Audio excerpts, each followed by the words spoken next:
দেখেন তো গাইস শব্দ হয় আর একটা মারলেই তো ভাইরাল ই বসন্ত উঠছে রে। Hello guys, welcome back to my new blog. আর আজকে আমাদের ওয়েদার আবহাওয়া দেখতে পাচ্ছেন অনেক সুন্দর। আজকের কাহিনীটা বলি। আজকে সকালে যখন আমি 6টার দিকে কাজে যাওয়ার জন্য উঠে ব্রাশ করার জন্য বেরোচ্ছি, দেখি চতুর্দিকে একদম এই চতুর্দিকে সেই মেঘ, মানে মেঘের মতো মেঘ, আর এত বাতাস যে আমাদের যে হচ্ছে টিউবওয়েল পাড়ের যে এটা ভেঙে গেছে, এই যে ভেঙে গেছে। তারপরে এই যে এটাও দেখেন এই জায়গায় খুলে গেছে, মানে খুলে এগুলো সবকিছু পড়ে গেছে, এত বাতাস আর একটু হালকা হালকা বৃষ্টি। তো ভাবলাম আজকে কাজ গেছে বাবা, আজকে আর মাছ টাছ আসবে না, আজকে আর কাজ টাজ হবে না, খালি হাতে বাসে আসা লাগবে। তো আর তো যাই দেখি না, মাছ আসছে, অনেক মাছ আসছিল। আর ওয়েদার একটু রোদ একটু বৃষ্টি আবার বাতাস, আবার রোদ আবার বৃষ্টি আবার বাতাস, মানে এইরকম এলোমেলো ওয়েদার। ঠিক আছে, তো যাই হোক আলহামদুলিল্লাহ ওয়েদার শেষমেশ এখন বাসে এই 3টার মতো। তো এখন ওয়েদার আলহামদুলিল্লাহ অনেক ভালো, দেখুন একদম মেঘ ছাপ। আবার দেখা যাচ্ছে যে বিকাল হতে না হতে ওয়েদার আবার নষ্ট হয়ে যাবে। ঠিক আছে, এইরকমই হচ্ছে। আর সকালে প্রচন্ড ঠান্ডা। এইদিকে সুলতানা দেখেন কি করিচ্ছে, আজকে বড়া করতেছে, ডালের বড়া। হ্যাঁ খাইলাম একটু আগে, প্রচন্ড স্বাদ হচ্ছে।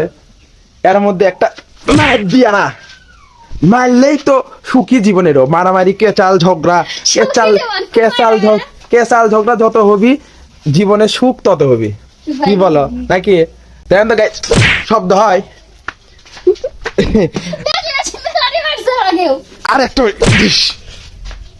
মারলেই তো ভাইরাল ই বসন্ত উঠছে রে, যেগুলোতে বসন্ত উঠছে মানে খাইমসে শেষ করে দিল।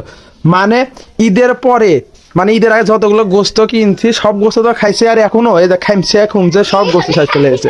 আর একটু মারি ভাইরাল ই দেখেন গাইস এই জায়গার কি অবস্থা করলো। বাপ মা কি গোস্ত খেলে না নাকি? হ্যাঁ বাপ মা গোস্ত খেলে নাই? আমি তো খেলাম ওই কম তো গাইস, আমি তো খেলাম, বাপ মা তো খেলাবি না। মারি নাই। আর গাইস এই দেখে দেখেন আমার ভাগ্নে কি করে, ওর কামই একটা শুয়ে থেকে ফোন চালাও ফোন চালাও, কি করবে, বোরিং টাইম, কাজ কাম নাই। ভাগ্নেও ভালো, অনেক ভালো। ও ঢাকাতে কাজ করতো ইয়েতে, কি ডিজাইনার না কি করে কয়, কিসের কাজ করতা ঢাকাতে, কিসের কাজ করতা তুমি? কি ইন্টেরিয়র? আর যাই হোক গে ওডো ডিওরি কাজ করিছিল, ভালো। যাই হোক এই হলো আজকের কাহিনী।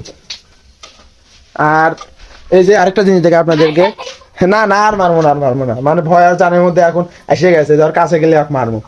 এই যে আমাদের মোটামুটি শীতের মধ্যে তো আমরা ফুটবল খেলতে পারি নাই, তো ফুটবল খেলা অফ ছিল।